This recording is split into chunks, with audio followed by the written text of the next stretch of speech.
మాజీ మంత్రి హరిరామజోగి బయోగ్రఫీ ఏపీలో సంచలనం సృష్టిస్తోంది. రంగా హత్య గురించి తనకు ముందే తెలుసంటూ హత్యకు కారణం చంద్రబాబేనని రాయడంతో ఏపీ రాజకీయాల్లో ప్రకంపనలు వస్తున్నాయి. చంద్రబాబుపై కాపులు నిప్పులు చిరుగుతున్నారు. ప్రముఖ కాపు నేత ముద్రగడ పద్మనాభం అయితే చంద్రబాబుపై తీవ్ర స్థాయిలో ఫైర్ అయ్యారు. రంగా హత్య విషయంలో హరిరామజోగయ్య గతంలో ఏం చెప్పారో కాకినాడ సభలోనూ అదే చెప్పారని తెలిపారు. హత్య రాజకీయాలు చంద్రబాబుకు వెన్నతో పెట్టిన విద్య అన్నారు. ఎన్టీఆర్ను మానసికంగా కృంగిపోయి చనిపోవడానికి కారకుడు చంద్రబాబు అంటూ మండిపడ్డారు ముద్రగడ పద్మనాభం.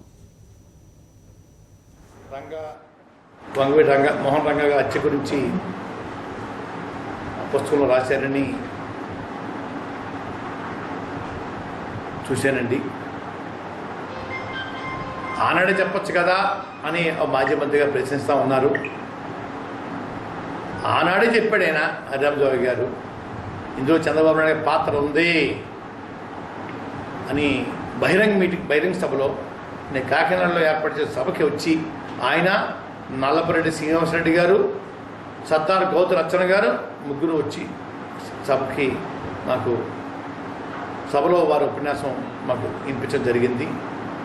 ఈ హత్యను ఖండిస్తూ ఎంక్వైరీ చేస్తే ప్రభుత్వం ఎంక్వైరీకి నిలబడితే నేను అన్ని విషయాలు చెప్తాను అని చెప్పి హరిరామజోగి గారు ఆ రోజే సవాల్ చేశారు. నాకు బాగా గుర్తు. నాకు కానీ అధికార పార్టీ డబ్బున్న పార్టీ అవటం వల్ల, డబ్బున్న సామాజిక వర్గం అవటం వల్ల ఈ పుస్తకాలు అమ్ముకున్న జాతి ముందుకు వచ్చి కేసుని నిలుపుకునే పరిస్థితి ఈ జాతికి వచ్చింది. ఆ రోజు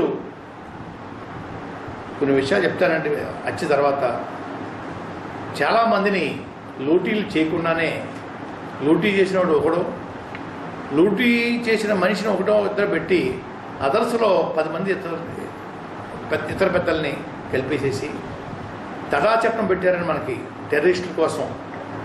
అయ్యా ఆ చట్టాన్ని ఈ అమాయక కాపు ప్రజల మీద ప్రయోగించి జైల్లో మగ్గిపోయేలాగా చేయాలని కుట్ర పన్నారు ఆ రోజుని. అయ్యా ఆ కుట్ర పన్నప్పుడు కొద్దిమంది కోసం నేను హైకోర్టు బెయిల్ కోసం వెళ్ళానండి.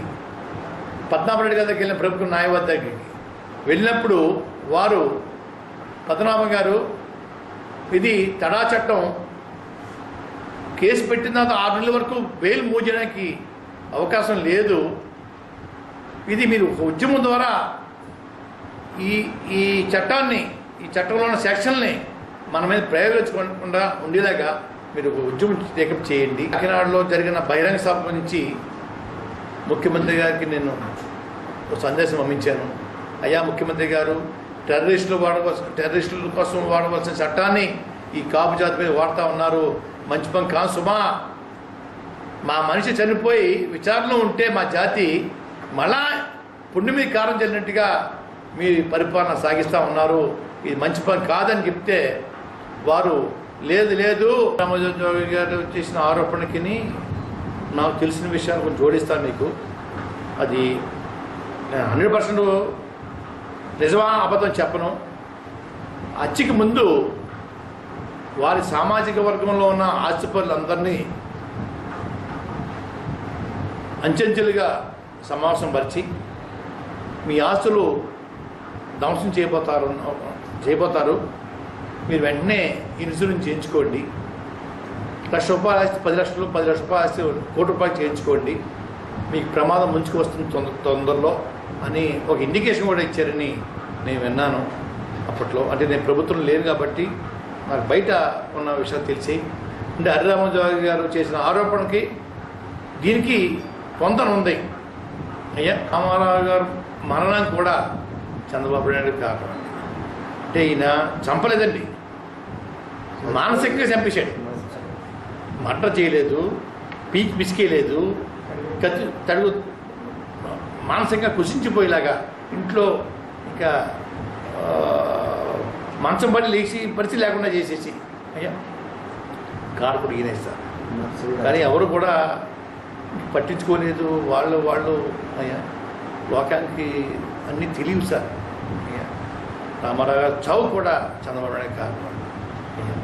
చంపలేదని తడిగుడ్డ అంటారు, తడిగుడ్డకి ఏదైనా కుసించిపోయేలాగా కుంగిపోయి అది రాజకీయంగా ఎవరన్నా ఎదుగుతుంటే చాలు ఆ మనిషిని తుదముట్టించాలా, అడ్డంగా నరికేయాలా, చంపేయాలా, చంపడానికి ప్లాన్ చేసుకోవడం